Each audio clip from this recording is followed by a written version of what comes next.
नमस्कार, मी मनाली. न्यूज 18 लोकमतमध्ये आपल्या सगळ्यांचं स्वागत. आणि न्यूज 18 लोकमतच्या गणपती बाप्पा मोरया बाप्पा मोरया या आमच्या कार्यक्रमामध्ये पुन्हा एकदा सगळ्यांचं खूप मनापासून स्वागत करते, कारण सगळीकडे गणेशोत्सव मोठ्या धामधुमीत सुरू आहे. आणि याच गणेशोत्सवाच्या निमित्तानं विविध कलाकारांना, विविध राजकारण्यांना आणि विविध मान्यवरांना आपण भेटत असतो. तुम्हाला सगळ्यांना आठवत असेल, 2 वर्षापूर्वी धर्मवीर 1 हा सिनेमा आला होता. पार्ट 1 होता. धर्मवीर मुक्काम पोस्ट ठाणे. आणि आता 27 तारखेला, येत्या 27ला धर्मवीर पार्ट 2 म्हणजे धर्मवीर दिघे साहेबांच्या हिंदुत्वाची गोष्ट हा पार्ट 2 येतोय. तर याच सिनेमाच्या निमित्तानं यांना आज बोलवण्याचं कारण असं आहे, कारण अगदी आता काही दिवसांवर विधानसभा निवडणुकांचे पडघम वाजू लागतील. कधीही तारीख अनाउन्स सुद्धा होईल. पण ज्यावेळेला धर्मवीर 1 आला होता त्यावेळेला राज्यातलं राजकारण पूर्णपणे बदललेलं पाहायला मिळालं. जे महाराष्ट्राच्या इतिहासात झालं नाही ते घडलं. सत्तांतर झालं. आणि असं सत्तांतर जे अगदी माझ्या काय तुमच्या कोणाच्याही मनीध्यानी पण नव्हतं. तर मग आता धर्मवीर 2 आल्यावर राज्यात कोणतं नवं समीकरण आपल्याला पाहायला मिळणार आहे, कोणते राजकीय बदल होणार आहेत, की पुन्हा एकदा सत्तांतर होणार आहे, हे जाणून घेऊयात. आपल्यासोबत आहे धर्मवीर 2 या सिनेमाची संपूर्ण टीम. गणपती बाप्पा मोरया, मंगलमूर्ती मोरया. आणि या श्री गणेशालाच आपण नतमस्तक होऊन वंदन करून, सगळ्यात अधिक म्हणजे मला कोणाची नावं सांगण्याची गरज नाहीये, कारण तुम्ही आता प्रत्येकाच्या हृदयात ऑलरेडी पोहोचलेले आहात. आणि आता सगळेजण नुसते कलाकार म्हणून नाही, तर प्रसादला खरं तर सगळेच जण आनंदी समोर आनंद दिघेच साहेब आहेत की काय, अशा प्रतिक्रिया पहिल्या सिनेमामध्ये ऐकायला मिळाल्या. अनेकांचे डोळे पाणावले होते की आम्हाला पुन्हा एकदा आमचे दिघे साहेब भेटतात. या प्रतिक्रिया माझ्यापर्यंत देखील पोहोचल्या. आणि सध्याचे आत्ताचे मुख्यमंत्री, राज्याचे मुख्यमंत्री एकनाथ शिंदे, ज्यांची भूमिका साकारली आहे क्षितिज जाते याने पहिल्या सिनेमातही आणि आताच्या सिनेमातही. आणि या सगळ्यांना एकत्र आणण्याचं काम केलंय, दिग्दर्शन केलंय, लेखन केलंय ते म्हणजे प्रवीण तरडे सर. आणि निर्मिती आहे मंगेश देसाई यांची. ठाण्याचा मुख्यमंत्री, ठाण्याची कथा आणि ठाण्याचे निर्माते, हे समीकरण पहिल्या सिनेमात जुळून आलं. दुसऱ्या सिनेमामध्ये सुद्धा आम्हाला तेच समीकरण पाहायला मिळतंय. तुमच्यापासून सुरुवात करते. नाही, हे माझं भाग्य आहे की संभाजीनगरचा मूळ रहिवासी असताना ठाणेकरांनी मला आपलंसं केलं. आणि नुसतंच आपलंसं केलं नाही, तर त्यांच्या हृदयामध्ये ज्यांचं स्थान होतं, धर्मवीर आनंद दिघे साहेब, त्यांचा जीवनपट करायची संधी मला दिली. खरं तर 2013 पासून माझं स्वप्न होतं. म्हणजे त्याला एक असा योग जुळून आला होता की माझा एक सिनेमा होता खेळ मांडला. त्या खेळ मांडला सिनेमाच्या प्रीमियरला शिंदे साहेब आले होते. आणि प्रीमियर वगैरे बघून ते निघत असताना अचानकपणे अशी चर्चा झाली की धर्मवीर आनंद दिघे साहेबांवर सिनेमा झाला पाहिजे. त्याच्या आधी मी धर्मवीर आनंद दिघे साहेबांना फक्त 2दाच भेटलो होतो. पण ती भेटसुद्धा मला असं वाटतं आशीर्वाद देऊन गेली होती मला. एक होती म्हणजे जाऊबाई जोरातचा प्रयोग बघायला ते आले होते. आणि दुसरी भेट माझी त्यांची जी झाली ती माझ्या एका मित्राच्या दुकानाचं ओपनिंग होतं त्यांच्या हस्ते. आणि त्या ओपनिंगला आम्ही त्यांची वाट बघत होतो. दिघे साहेब आले आणि असे पुढे गेले चालत. आणि काय कोणाच ठाऊक काय झालं, त्यांना वळून बघितलं, माझ्याकडे बघितलं, म्हणाले इकडे, आणि खांद्यावर हात ठेवला माझ्या आणि म्हणाले काय प्रयोग नाही का तुझा. म्हटलं नाही साहेब, आज सुट्टी आहे. आणि म्हटलं चांगलं काम करतो तू, असं म्हणून मला दुसऱ्या मजल्यावर घेऊन गेले. रिबिन वगैरे कापली, बसले होते. आणि त्यांना माझ्या मित्रांनी चहा कॉफी काही विचारलं तर म्हटलं नाही समोर काय आहे ते. तर मित्राने सांगितलं ते गोल्ड स्पॉट आहे, हां ते दे मला.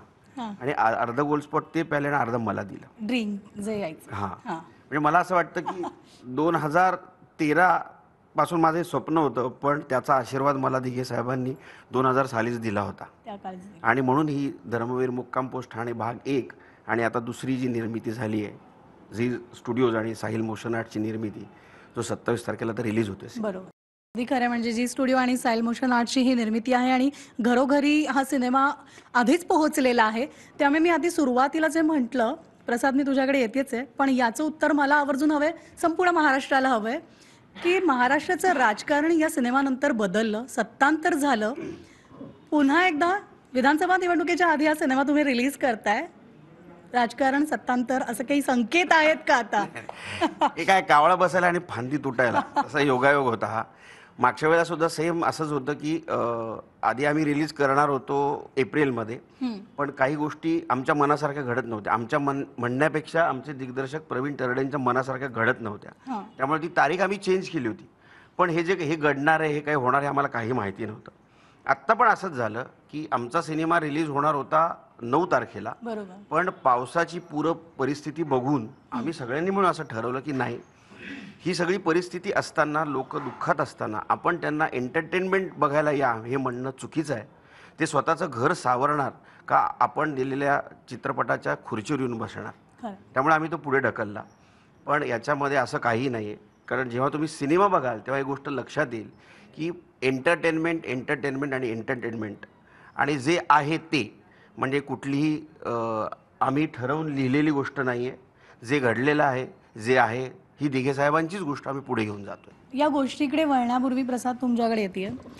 एकतर आनंद दिघेंच्या भूमिकेमध्ये प्रसाद हो, त्यामुळे पहिल्याच सिनेमामध्ये प्रेक्षकांना ट्रेलर पाहिल्यावर इतकी उत्सुकता होती, मला स्वतःला होती, कारण मी स्वतः आनंद दिघेंना पाहिलेलं आहे, लहानपणापासून भेटलेले आहे, त्यामुळे मला माहिती होतं.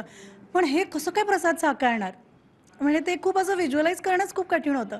सिनेमामध्ये उत्तम भूमिका साकारली, वाटलंच नाही की काही वेगळं बघतोय आपण.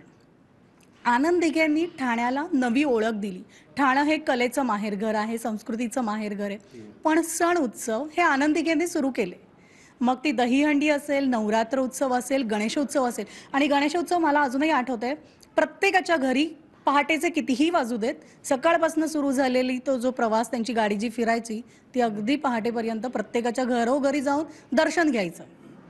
तर हे एवढं मोठं व्यक्तिमत्व साकारणं हे पहिल्या वेळेला तू सांगितलं किती आव्हानात्मक होतं. पुन्हा तीच चित्ररेखा साकारायची आहे, तेच चरित्र साकारायचं आहे. एका अर्थाने मला चॅलेंजिंग सोबतच मी खूप नशीबवान कलाकार आहे असं मला मनापासून वाटतं. कारण अनेकांनी बायोपिक सादर केले, हो. पण त्यांना ते सादर करण्याची संधी एकदाच मिळाली. मी असा नट आहे की मला ही संधी दुसऱ्यांदा मिळाली आणि तेवढ्याच ताकदीने, तेवढ्याच मोठ्या स्वरूपात, तशाच अनकॉम्प्रोमाइज्ड पद्धतीने निर्मिती मूल्यांबाबत कुठलंही कॉम्प्रोमाइज ना निर्मात्यांनी केलंय ना क्रिएटिव्हली लेखक दिग्दर्शकांनी कुठे कॉम्प्रोमाइज केले. तेवढ्याच ताकदीचा, तेवढाच मोठा सिनेमा, तेवढंच मोठं कॅरेक्टर पुन्हा एकदा साकारायला मिळणं यासाठी भाग्य लागतं. आणि मला असं वाटतं दिघे साहेबांचा आशीर्वाद असावा. कदाचित पहिला भाग त्यांनी पाहिला असेल तिथून आणि त्यांना वाटलं असेल की बरं करतोय मुलगा, याला परत एक चान्स द्यायला. मी जसं आता म्हणाले की एकतर दिघे साहेबांनी ठाण्याला ही नवी ओळख दिलेली आहे. सण उत्सव काय असतं, म्हणजे महाराष्ट्रातनं नाही तर बाहेरून सुद्धा लोक नवरात्रीसाठी टेंबी नाक्यावरची नवरात्री आणि दहीहंडी पाहायला येत होते. आणि तू तर या सगळ्याचा साक्षीदार सुद्धा इनफॅक्ट आहेस. नाही पहा काय, म्हणजे मी दिघे साहेब हे मला नेहमी असं वाटतं की जादू आहे आणि तो एक चमत्कार आहे. हो. मी जेव्हा ठाण्यात राहायला आलो तेव्हा मी माझ्या मामांकडे राहत होतो आणि मी येणं जाणं माझं आनंद आश्रमवरनं व्हायचं. पण मला नेहमी असा प्रश्न पडायचा की हे काय आहे. आणि एक दिवस तिकडे प्रचंड गर्दी झाली. मी रात्रीचा माझा प्रयोग करून येत होतो आणि इतकं ट्रॅफिक जाम होतं आणि सगळे बसमधनं उतरत होते. तर शेवटी मी कंडक्टरला न राहून विचारलं, म्हणलं काय एवढं पब्लिक काय ही? तर म्हणले दिघे साहेबांचा वाढदिवस आहे. येस. आणि मला प्रश्न पडला, दिघे साहेबांचा वाढदिवस आहे तर मग एवढी गर्दी का? मी म्हटलं मग हे इथे ते राहतात का? आनंद आश्रम हे इथे राहतात. मला खूप उत्सुकता आणि कुतूहल निर्माण झालं. थोड्या वेळानंतर तिकडनं बस निघून गेली आणि माझा अजून एक मित्र आहे, ठाण्यातच राहायचा तो आधीपासून. त्याला म्हटलं अरे आनंद आश्रम काय आहे? म्हटलं अरे दिघे साहेबांचा आनंद आश्रम तुला माहिती नाही? म्हटलं मला खरंच माहिती नाही. म्हणून त्याच्या स्कूटरवर आम्ही आनंद आश्रम समोरनं एक अशी चक्कर मारली. म्हटलं हा आनंद आश्रम. प्रचंड गर्दी दुपारच्या वेळेला पण. नाही मला म्हटलं नाही मला बघायचं आहे. तर म्हटलं अरे नाही काम असेल तरच जाता येतं, नाही तर जाता येत नाही. तरी म्हटलं उतरून बघूया. तर मी उतरलो, बघितलं तर मला ना असं सगळं काहीतरी असं असे नारळ वगैरे लावलेले. मी म्हटलं हे मंदिर असेल, हे आश्रम कसा असू शकतो हा? आणि एवढी माणसं कसे काय तिकडे? तो म्हटला कधीतरी तुझी भेट होईल त्यांची, योग असेल तर. आता हे सगळं आनंद दिघे साहेबांबद्दल मला काहीही माहीत नसतानाच, पण नंतर हळूहळू एक गोष्ट अशी व्हायला लागली की असं असतं बघ आपल्या मनामध्ये एखादी गोष्ट घर करून राहिली ना की हळूहळू ती दिसायला लागते. मी माझ्या मामांकडे राहायचो. मामा 15 दिवसात महिन्यातनं 15 दिवस घरी असायचे, 15 दिवस बाहेर असायचे. तेव्हा आमचा स्वयंपाक नाही व्हायचा. मी पोळी भाजी केंद्रावर जायचो, तिथे दिघे साहेबांचा फोटो.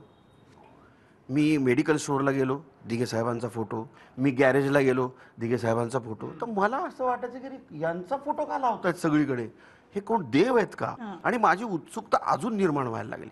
आणि हळूहळू एक गोष्ट माझ्या लक्षात यायला लागली, ती म्हणजे टेंबी नाक्यावरची देवी, मग दहीहंडी, मग गणेश उत्सव, हे सगळं म्हणजे लाडकी बहीण योजना आत्ता आली आहे, हा. पण आनंद दिघेंनीही तेव्हाच तेव्हा आणलेली. सुरू केली कारण मी शाळेतनं तिथनं येताना बघायचे सगळ्या महिला राखी घेऊन उभ्या असायच्या, मोठी रांग. आणि त्यातलाच किस्सा आपण पहिल्या भागमध्ये दाखवला होता. म्हणजे त्यांच्या बहिणीला, सख्ख्या बहिणीला सुद्धा परमिशन नव्हती रांग मोडून राखी बांधायला यायची. म्हणजे इतका न्यायप्रिय माणूस. आणि ती उत्सुकता माझी इतकी निर्माण व्हायला लागली. हळूहळू कसं असतं की एखादी गोष्ट तुमच्या हातनं घडणार असेल, तुम्ही त्यात पडणार असाल ना, तर ते सगळं जुळत जातं. हळूहळू माझी जी ओळख व्हायला लागली ना, ती या सर्कलमधल्या माणसांचीच व्हायला लागली. आणि 2008 साली माझी आणि शिंदे साहेबांची ओळख झाली. ती सुद्धा आनंद आश्रममध्येच त्यांनी मला बोलवलं होतं भेटायला. आणि तिथनं हे सगळं गणित सुरू झालं. म्हणजे ते संकेत होते असं म्हणायला हरकत नाही. आणि त्याचंच फळ हे 2 सिनेमांचं जे समोर आलेले आहेत. आणि म्हणून मी आता क्षितिजकडे येते, कारण क्षितिज दाते आपल्याला पहिल्या भागात आणि आत्ताच्याही भागात मुख्यमंत्री, राज्याचे मुख्यमंत्री एकनाथ शिंदे. पहिल्या भागाच्या वेळेला ते मुख्यमंत्री नव्हते, मात्र दुसऱ्या भागात ते आता मुख्यमंत्री एकनाथ शिंदे आहेत आणि त्यांची भूमिका साकारायची आहे. त्यामुळे मी आता आवर्जून विचारेन की खरंच आव्हानात्मक होतं का? ऑफकोर्स खूप आव्हानात्मक आहे. आणि नगरविकास मंत्री एकनाथ शिंदे यांचीच भूमिका मी साकारली होती पहिल्या भागात आणि आत्ताही साकारली. अर्थात म्हणजे इतकं मोठं नेतृत्व आणि इतकं मोठं नाव आहे ते आपल्या राज्यातलं किंवा आता देशभरातलंच, जगभरातलं सुद्धा. तर त्यांची भूमिका पडद्यावर साकारणं ही कठीण गोष्ट आहेच आहे निश्चित. पण अर्थात तो प्रोसेसचा भाग आहे आणि नट म्हणून तितकंच चॅलेंजिंग आहे. काय माणूस म्हणून, म्हणजे नागरिक म्हणून राजकारणाची दखल घेतच असतो मी, वर्तमानपत्र वाचून, तुमच्या वाहिन्यांवर बातम्या बघून. पण आत्ता या निमित्ताने हे सगळं राजकीय वर्तुळ फार जवळून अभ्यासायला, वाचायला, पाहायला मिळालं. आणि म्हणजे त्यामुळे ती एन्जॉयबल पण आहे प्रोसेस. म्हणजे ॲक्टर म्हणून पर्क आहे ना ते या जॉबचं, की आपल्याला वेगवेगळी विश्व अनुभवायला मिळतं. जसं मुळशी पॅटर्नच्या वेळेला माझी जडणघडण नसलेलं एक वेगळंच वर्ल्ड मला पाहायला मिळालं सरांमुळे. तसं धर्मवीर पार्ट 1 पार्ट 2 दोन्हीच्या वेळेला राजकारण, समाजकारण, ठाणं जिथे मी राहत नाही, वाढलेलो नाही, इथलं राजकारण, आनंद दिघेंचं विश्व अख्खं, हे अख्खं पाहायला मिळालं. तर एन्जॉयबल आणि चॅलेंजिंग असं एकत्र आहे हे सगळं काम. सगळ्यात जेव्हा म्हणजे आता एकनाथ शिंदेची प्रतिक्रिया पहिल्या सिनेमानंतर जी आली ती काय होती क्षितिजसाठी? कारण जितकी क्युरियोसिटी आम्हाला होती पाहताना, ती ऐकण्यासाठी नक्कीच तुला सुद्धा होती. एक्झॅक्टली तू म्हणलीस तसंच आहे की मला क्युरिओसिटी मेन तीच होती की त्यांच्याकडनं काय प्रतिक्रिया येते. कारण अर्थात प्रेक्षक आहेतच, मी त्यांच्यासाठीच आपण करत असतो. शिवाय प्रवीण सर लेखक दिग्दर्शक आहेत, त्यांना सॅटिस्फाईंग वाटलं पाहिजे. मंगेशजी आहेत, तर ह्या तिघांपलीकडे आत्ता काही नाही दुसरं. हे पहिलं सॅटिस्फाय झाली पाहिजे ही फळी, हेच डोळ्यासमोर होतं. आणि ते झालं थँकफुली. अनेक ठिकाणी याविषयी बोललोच आहे की खूप चांगलं त्यांनी ठिकठिकाणी कार्यक्रमांमध्ये जाहीरपणे कौतुक केलं, याचा फार आनंदच वाटतो. आत्ता लेटली ट्रेलर लॉन्चला ते आले होते भाग 2च्या, तिथे पण आवर्जून बोलले मंचावरनं, याचाही आनंदच आहे. पण एक्झॅक्टली म्हणजे त्यांच्या कुटुंबाकडनं, श्रीकांतजींकडनं, सगळ्यांकडनंच एकूण चांगलं कौतुक झाल्याने एक मनात लाडू फुटतायत. येस ना तुला सांगतो, म्हणजे प्रसादनी दिघे साहेब जगभरात होतेच, पण दृकश्राव्य माध्यमातून प्रसादनी पोहोचवले पुन्हा एकदा. पण क्षितिजने ना, म्हणजे बघ अभ्यासू नट काय असतो, चालू नट आहे तो खरं पाहिलं तर, अभ्यासू नाही. म्हणजे बारीक बारीक गोष्टींकडे तो असा लक्ष द्यायचा आमच्या नकळत, की आम्ही जेव्हा बघतो आता सीन एडिटला, तेव्हा आमच्या लक्षात आलं हे सालानी कधी केलं रे, हे कधी बघितलं, हे ऑब्झर्व कधी केलं. म्हणजे कालच आपण याच्यावर चर्चा करत होतो. म्हणजे इतका हुशार नट आहे आणि एखादं प्रॉडक्ट जेव्हा खरंच खूप चांगल्या सोनाराच्या हातात पडतं ना, तो मोठा जवेरी आहे. त्याचं सगळं श्रेय खरं तर तडे सरांना जातं. म्हणजे घरोघरीपासून ते अगदी आता धर्मवीर भाग 2 पर्यंत सिनेसृष्टीमधलं ज्याला मी म्हणेन की स्क्रिप्ट कथा जी आहे त्याची उत्तम जाण आणि त्याहून अधिक दृश्य माध्यम ज्यासाठी म्हणजे सगळे प्रेक्षक पैसे खर्च करून सिनेमागृहात येतात आणि जे डोळ्यांना आपल्याला दिसलं पाहिजे ते तुम्ही आधीच सगळं टिपून घेतलेलं असतं चित्रित करण्याआधीच. म्हणजे तुम्ही आहात. लेखक दिग्दर्शकावर खूप मोठी जबाबदारी असते. सगळ्यात मोठी जबाबदारी निर्माता जगला तर लेखक दिग्दर्शक जगणार आहे. त्यामुळं माझ्या नशिबाने मी 5वा सिनेमा करतोय आत्ता. माझे 5ही सिनेमे सुपरहिट आहेत. नक्कीच. कारण मी जसं मंगेशला माहिती आहे की मी 2015ला देऊळ बंद केला होता माझा पहिला सिनेमा आणि मी आत्ता धर्मवीर 2 करतोय. मी 2 वर्षात एकच सिनेमा करतो. पूर्ण त्याचा अभ्यास, त्याच्या मागं लावून त्या विषयाचा अभ्यास, करेक्ट. म्हणजे गोष्टीच्या मागे पळायचं. अप्रतिम असे नट शोधणे. नशिबाने नट मला दरवेळीच असे मिळाले की माझं काम सोपं होत गेलं. याही वेळी जबाबदारी मोठी होती. मुळशी पॅटर्नला कसं होतं की माझाच सिनेमा होता, माझीच गोष्ट होती, माझ्याच गावात, माझ्या घरात, माझ्या गल्लीबोळात घडणारा विषय मी मांडला होता आणि तो भावला जगभर.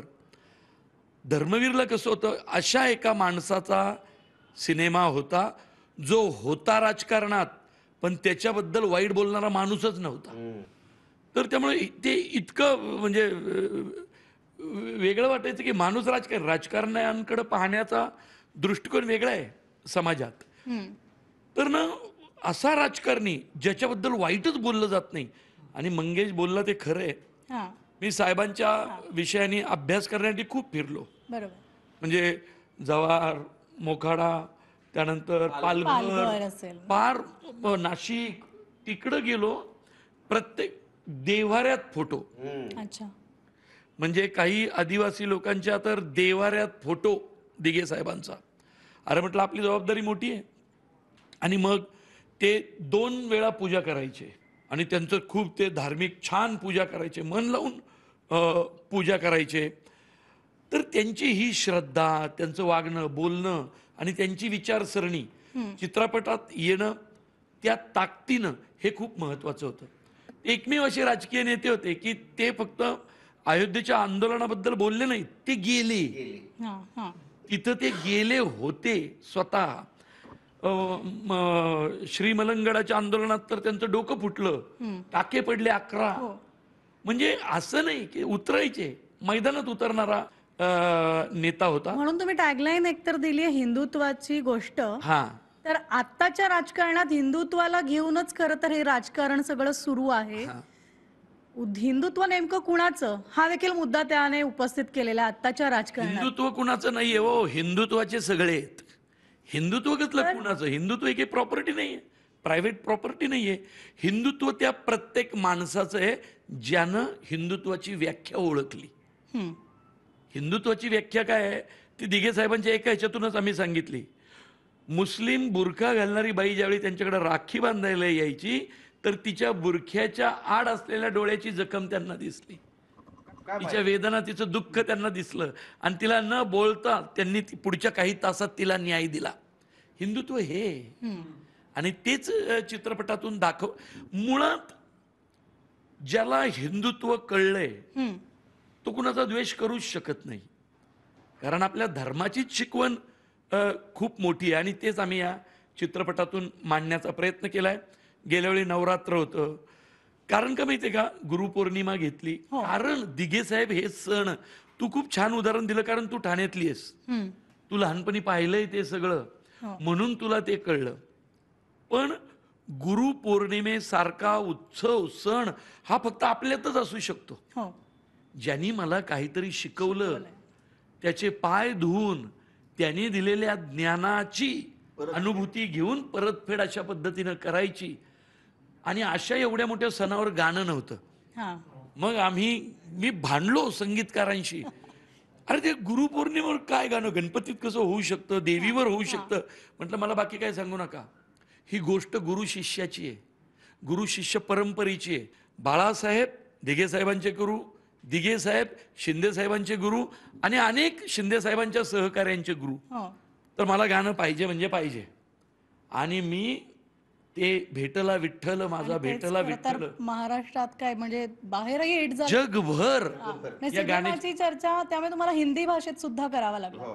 पण चित्रपटांचा हेतूच तो असतो. हा. देऊळबंदमध्ये आम्ही गुरुचरित्राचे कर पारायण हे गाणं घेतलं, कारण मला गुरुचरित्रावर गाणं करायचं होतं. मी स्वामी भक्त आहे. मग मुळशी पॅटर्नला म्हटलं आपण वाढदिवसावर असं काहीतरी गाणं करू ना की ते गाणं फेमस झालं पाहिजे. आणि मग आरा खतरनाक, भाईचा बड्डे, ते तर सगळीकडे वाजतं. ते झाल्यावर सरसेनापती हंबीररावला मी एक अशा पद्धतीचं हे केला, काय जोगवा, की ज्याच्यातून हे मानतात शिवाजी बहिर्जीने एक निरोप पोहोचवायचे. धर्मवीरला गुरुपौर्णिमे केलं. आणि यावेळी म्हटलं मला काही करून ना ही 8वी 9वी 10वीतली पोरं आहेत ना, हा. या सगळ्यांच्या मानगुटीवर गणिताचा बागुलबुवा असा बसलेला असतो. Correct. आणि हा बागुलबुवा दूर करण्याचं काम या महाराष्ट्रात जर कोणी केलं असेल तर ते धर्मवीर आनंद दिघे साहेब. म्हणजे असा राजकारणी की माझ्या दारात येणारं शाळेतलं पोरग गणिताला घाबरतंय का काय हे समजून त्याच्यासाठी म्हणून आम्ही गणितावर गाणं केलं. म्हणजे मला हे सांगताना मी थोडं थांबवते. मला एक आठवतंय की त्यांचे जे आश्रमात दररोज असणारे प्रसाद, क्लास घ्यायचे संध्याकाळी विदाऊट फी, वह्या वाटप व्हायच्या, प्रकाश गुप्ते वगैरे सगळे सर. म्हणजे त्यातले आता अर्धे नाही आहेत, पण त्यांनी तिथेच मंदिरामध्ये आणि आजूबाजूला क्लासेस घेतलेले सिव्हिल हॉस्पिटलमध्ये वगैरे बसून. कारण कसं आहे माहितीये का, खरा राजकारणी तो जो फक्त मोठमोठ्या सत्ता पालट आणि या त्या ह्याच्याकडे लक्ष देऊन नाही चालत. मी जिथं राहतो तिथलं 7वी 8वीतलं पोरग काय करतं हे त्या राजकारण्याला घरात बसून कळलं पाहिजे, जे दिघे साहेबांना कळायचं. म्हणून मी तर म्हणतो 8वी 9वी 10वीच्या पोरांना तर आईबापांनी घेऊन धर्मवीर बघायला न्यायचं आणि त्याला दाखवायचं. तो गणिताचा जो सब्जेक्ट घेतलाय आम्ही सराव परीक्षांचा, तो दाखवायचा. कारण का जीव तुटायचा त्या माणसाचा लहान मुलांसाठी. हा सिनेमा या अशा विषयांचा आहे. क्या बात आहे. म्हणजे प्रत्येक वयोगटातल्यांनी खरं तर हा सिनेमा आवर्जून पाहिला पाहिजे. मी प्रसाद तुझ्याकडे येतेय. गणेशोत्सव सुरू आहे आणि त्या निमित्तानं खरं तर आपण हे भेटतोय. सिनेमा तर रिलीज होतोच आहे पुढच्या काही दिवसांमध्ये. गणेशोत्सवाची धामधूम. आता तू मुंबईकर आहेस त्यामुळे पुण्याचा शिक्का आता पुसून टाकलेला आहे, पण तरीही गणेशोत्सव म्हटलं की मुंबई की पुणे. हो प्रसाद. डायरेक्ट चांदणी चौकात अडवलं जाईल. नाही, जसं आईचं नाव पुसता येत नाही तसं जन्मभूमीचं नाव पण पुसता येत नाही. पण मावशी पण तितकेच लाड करते. येस.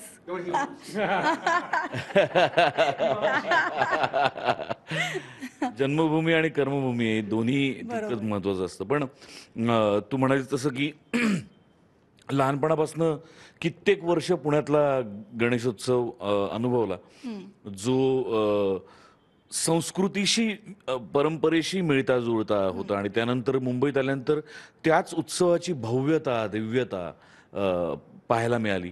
आणि आता मन त्या दोन्हीची सांगड घालू पाहतं की अरे इकडे हे पण छान आहे, इकडे ते छान आहे. पण दोन्हीकडच्या पद्धती वेगळ्या असल्या तरी बाप्पाचं पावित्र्य दोन्हीकडे तसं, सगळीकडे तसंच आहे. आणि तेच दिघे साहेबांनी हेरलं की या उत्सवाच्या निमित्ताने लोक एकत्र येत आहेत. म्हणजे मला असं वाटतं, correct me if I am wrong, की ज्या भावना लोकमान्य टिळकांच्या मनात असतील गणेशोत्सव सुरू करताना, कदाचित त्याच प्रकारच्या भावना दिघे साहेबांच्या मनात असतील दहीहंडी सुरू करताना, नवरात्र सुरू करताना, की माणसं एकत्र आली पाहिजेत. म्हणजे एका मागच्या याच्यात काय या भागात वाक्य आहे की सणासुदींचं निमित्त असतं रे, त्यानिमित्ताने माणसं बघायला मिळतात, माणसं भेटतात, माणसांना जाणून घेता येतं.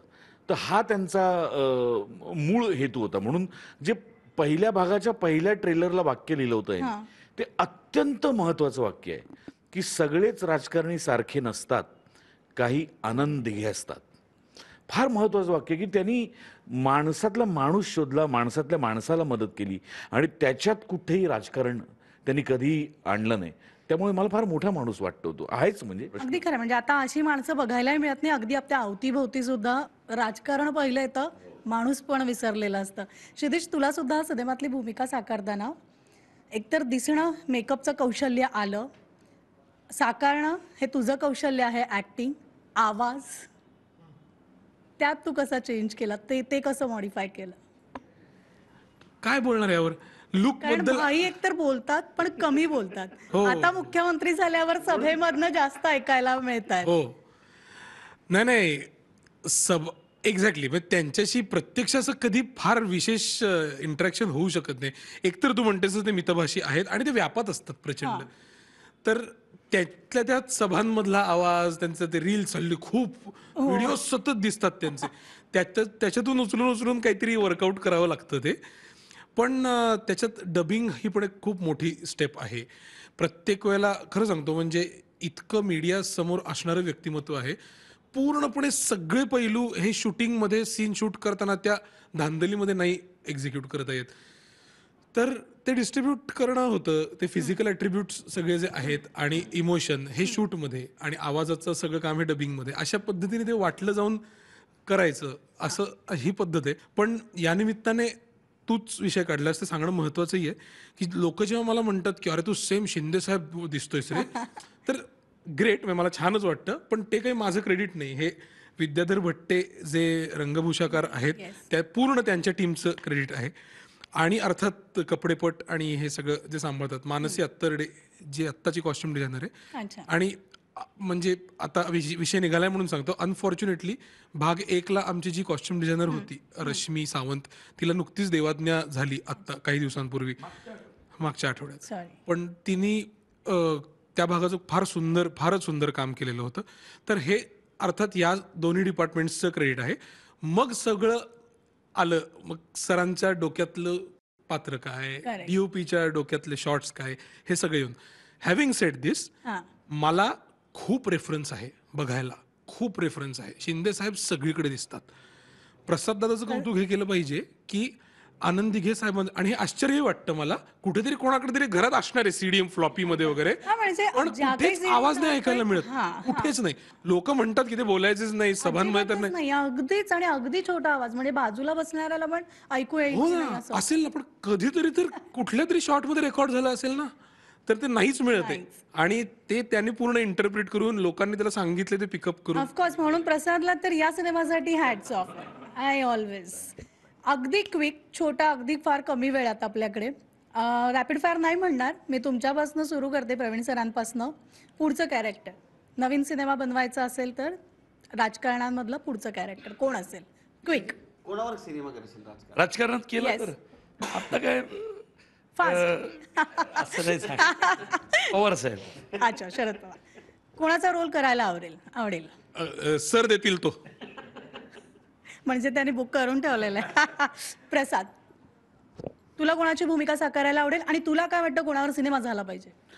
मला असं वाटतं राज ठाकरेंवरती सिनेमा व्हायला हवा आणि मला ती भूमिका मिळायला हवी. वा, सगळे उत्सुक आहेत, म्हणजे कॅमेऱ्याच्या मागून पण आवाज येत आहेत. वा.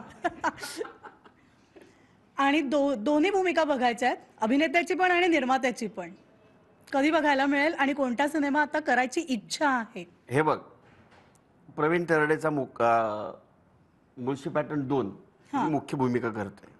ते सगळे त्यांनी ना सगळीकडे मुलाखती तोच बोलून त्यांनी रोल फिक्स करून टाकला. मी तेच म्हटलं, म्हणजे तुम्हाला आता पुढे काही विचारच नाही करायचा आहे. म्हणे मी ती आता मग मी हे व्हायरल करेल की मला शब्द दिल तर आणि नाही घेतलं तर मी व्हायरल करणार. आणि दुसरा एक, राज ठाकरेंची भूमिका साकारायची आहे, म्हणजे निर्माते सुद्धा इथे रेडी आहेत. नाही बघ, खरं सांगू का, पदवून घेऊन इतकी टाकूयात. छान आहे, इतकी छान टीम आहे.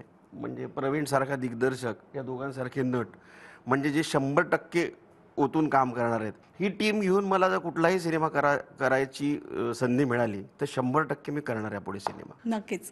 आणि त्यामुळे पुन्हा एकदा न्यूज 18 लोकमतकडनं आणि आमच्या सगळ्या प्रेक्षकांकडनं तुम्हाला सिनेमासाठी खूप खूप खूप शुभेच्छा आणि गणपती बाप्पा मोरया. मोरया. धन्यवाद.